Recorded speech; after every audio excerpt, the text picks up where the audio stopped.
Hello everyone, welcome back. My name is Chelsea, and today what we are going to be doing is a fun kind of drawing. It's actually going to be more of an interactive craft where you have your drawing and then we're going to bring it alive with a little bit of some creative folding.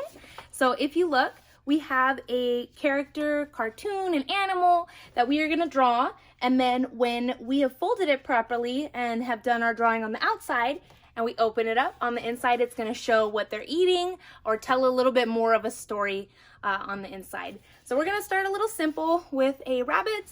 However, as you get a little bit better with a little bit more practice, you can make all sorts of characters and things and get a little bit more complicated. Here we've got a little tiger and he's eating a nice steak.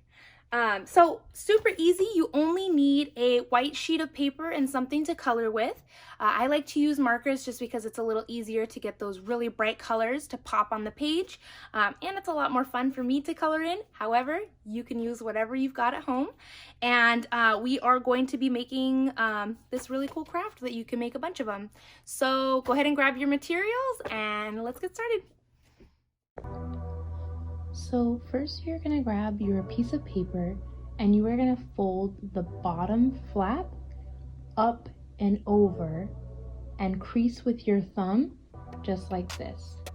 When you flip it over, you'll notice that there's kind of like a mountain peak, and you're going to pinch that top of the mountain and pull that down over itself so that it creates kind of like a hidden flap underneath and really fully crease it.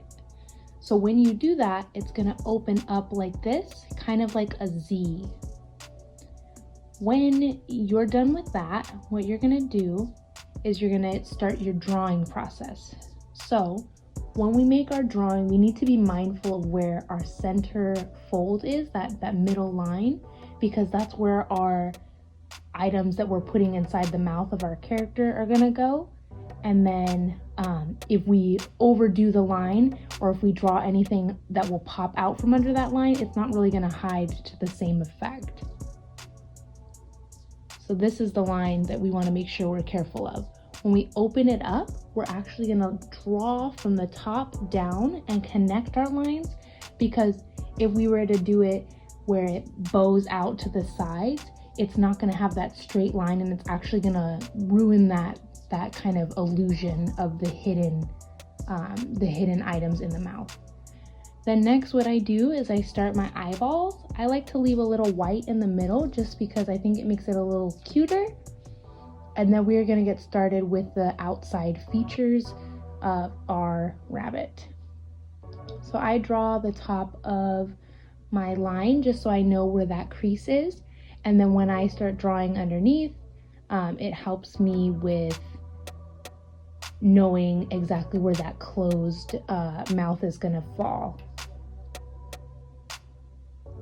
Then I take my line and bring it over so I know where the bottom of my mouth is going to be and connect those lines.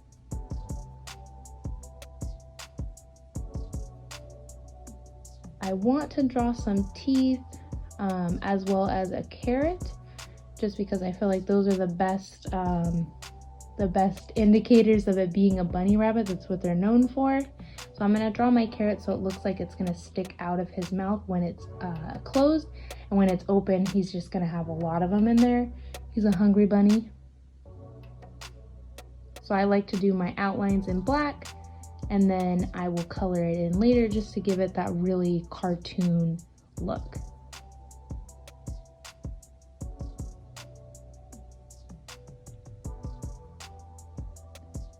Then next I do my nose with some little whiskers that I'll color in later on, a very cute light color.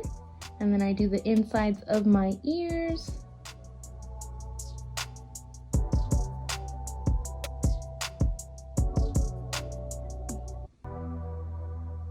And now I'm gonna start my coloring.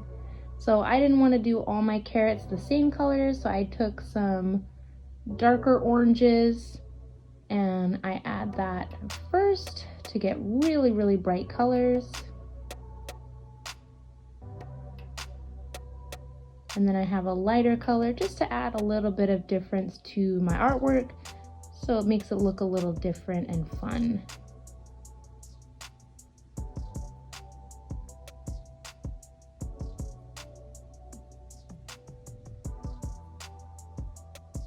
And I like to color inside the lines, but you don't have to if you don't want to.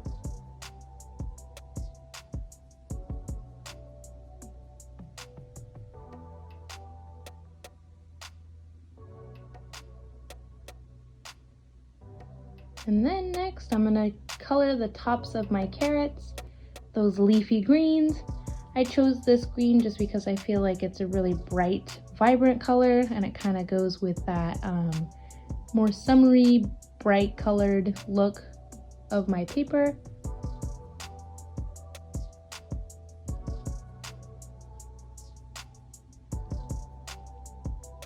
Oops. Just cover that up a little bit. And sometimes I mess up, so I colored a little too far over.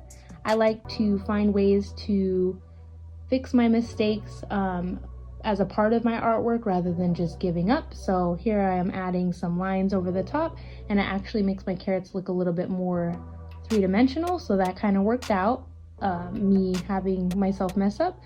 It kind of adds to my projects and challenges me as an artist to be able to find different ways to fix what I maybe have done wrong, and it turns out even better than I had expected in the first place, which is kind of cool. And then here I've picked my light pink that I'm going to use for the insides of the ears and for my nose. Sometimes you could use a gray as well for the insides of the ears, or a brown. Sometimes your nose could be black, or it could be like a lighter gray, even a red if you wanted a really bright rabbit nose. And then I like to color the outside of the pupil, which is that black part of the eye. This is called the iris, which is your color of your eyes. I have blue eyes, and I thought it would go really nicely with the bright colors that we have here. Since we already have a green, we wanted to do some blue. And then I am going to color a ton just to fill in all that space of the mouth. I'm the kind of person that I really like to draw things large because I feel like it makes my artwork look a lot more detailed, or a lot better sometimes.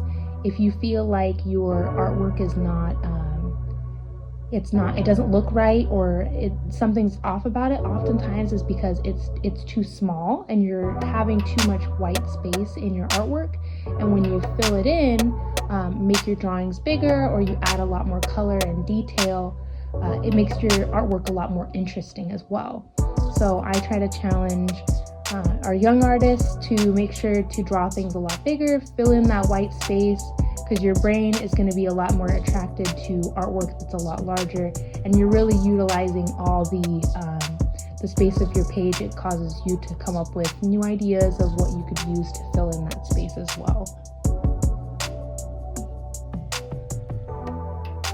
Plus, I think coloring is really satisfying.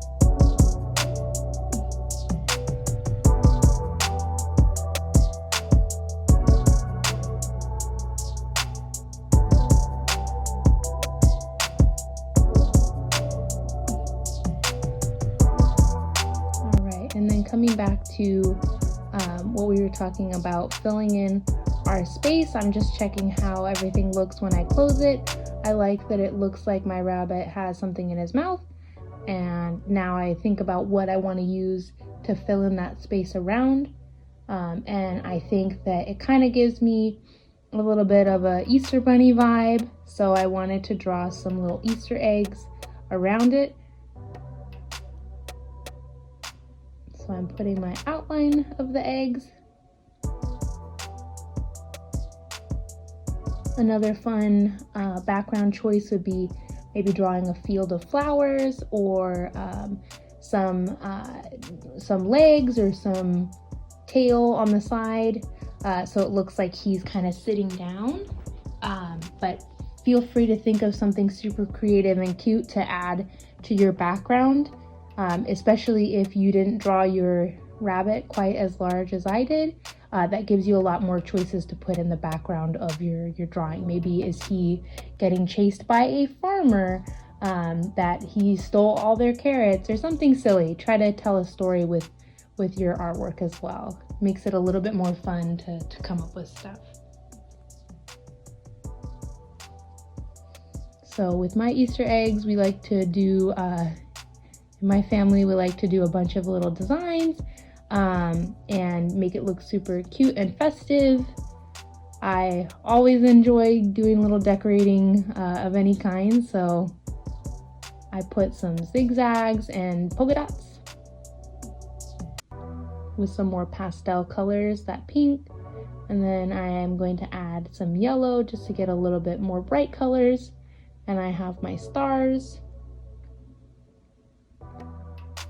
with some little flowers.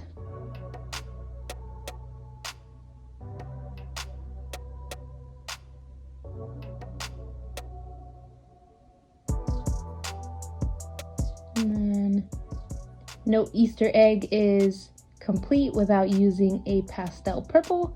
And we've got a lot of polka dots. That's an easy shape to do.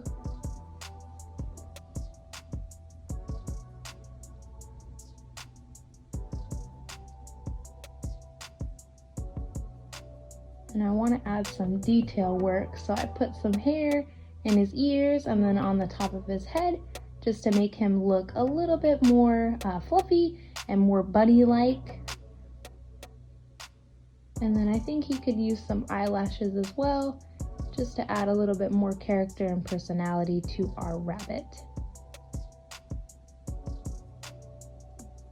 All right, and that's it for our drawing. Thank you so much for watching, and comment if you want some different characters, maybe the ones that you did, as well as what you thought of this project. Thank you so much for watching, and we'll see you next time. Goodbye.